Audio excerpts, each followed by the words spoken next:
do you feel like a pioneer? Like we talk about pioneers, like it's Hip Hop 50 pioneers in hip hop. But I think there's different types of pioneers, right? Not just the people that started hip hop, but then there's people that, like, I use AllHipHop as an example. Like in the digital space, right? You know, we kind of jumped it off. Right. But in this trap music subgenre of hip hop, you started that.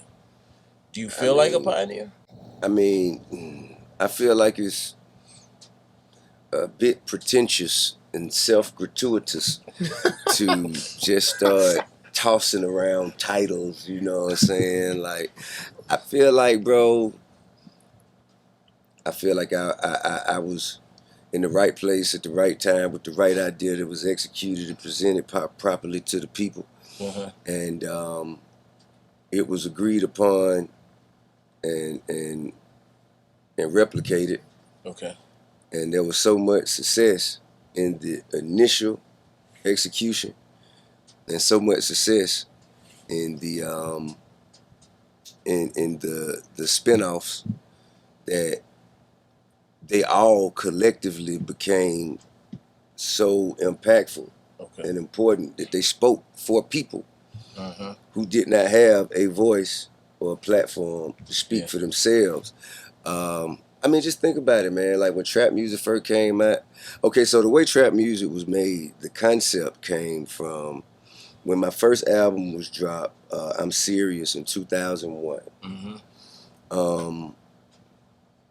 I went into creating it. That was my first time really being in a studio, having a budget to work on projects, and you know, and I made a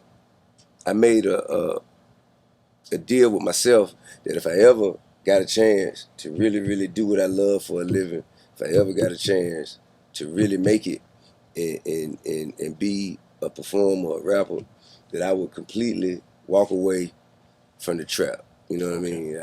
I wouldn't balance it. I wouldn't mix. You know, I didn't want to tarnish or taint the blessing.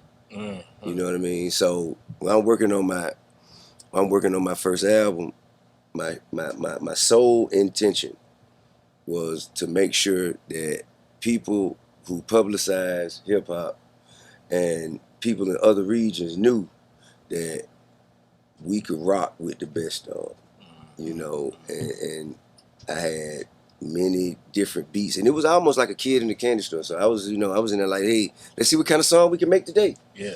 You know, I got all kinds of stuff, like all kinds of, like, I think there was a calypso kind of track that I don't know what made me. It was dope. Yeah. I think it's called Hands Up on my first album, but it's like, in the grand scheme of things, like, okay, how does this all cohesively blend together? Yeah. So it's like, okay, you got a lot of dope executions of creative songs and whatnot, but it didn't reach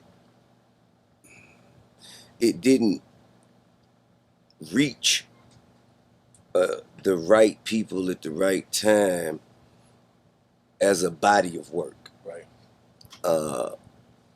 But I took the data from that. I knew that, for one, everybody who heard it liked it. It just wasn't enough people getting a chance to hear it.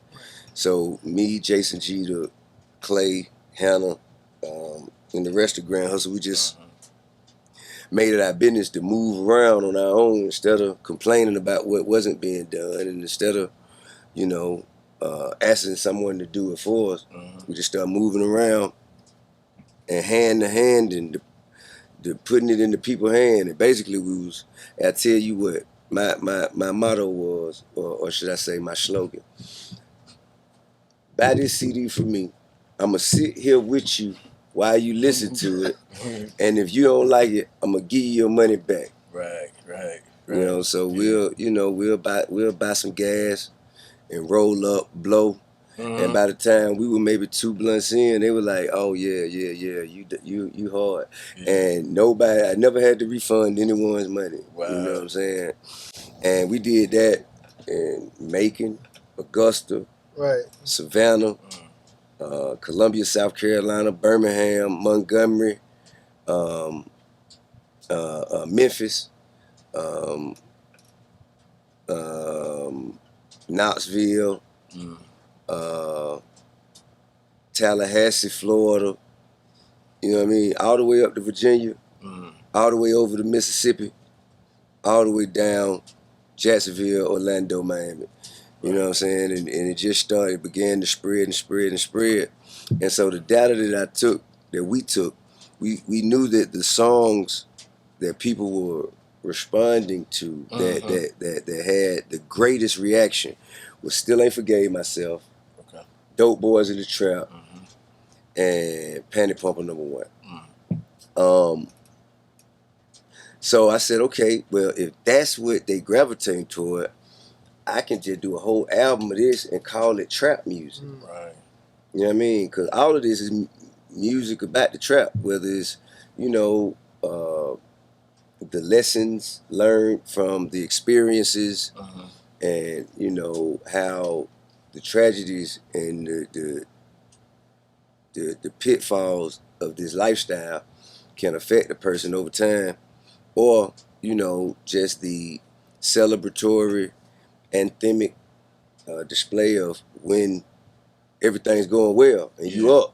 Right. You know, from Dope Boys in the Trap to Panty Pumper #1 is kind of like, okay, yeah, I did it, I got it, and now I want somebody to share it with, or I want somebody to spin it on. Yeah. You know what I mean?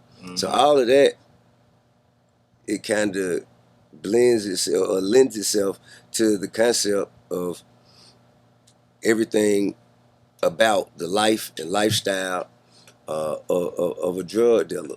Yeah. And that was the thought. That was the thought process behind it. Kind of like, so I feel like, for lack of better terms, Scarface has adopted this illustrious allure, this image, this aura of kind of like the mind and conscious of a hitman. You dig what I'm saying? Yeah. Like, not just always talking about killing people. Like, I never seen a man cry till I seen a man die. Right. Like, that was like, okay, you talking about something that may be heinous, but you giving so much perspective and philosophy and understanding behind the psyche, and what's on the other side of it. Not just the person who's conducting the hit, the person on the other end. How that reception affects everybody. You see what I'm saying? And so I feel like the same thing is necessary for drug dealers. You know, like just getting into breaking down the conscious, the psyche, like what are the innermost thoughts of not just, okay, yeah, I'm doing this, but why I'm doing it, how this affects me, how this affects the people around me, what I learn from it, what I get from it, what I have to sacrifice for it. Yeah, I felt like, you know, it wasn't as intimately detailed as it needed to be at the time. And I think that was the sole intention going into producing and writing for trap music.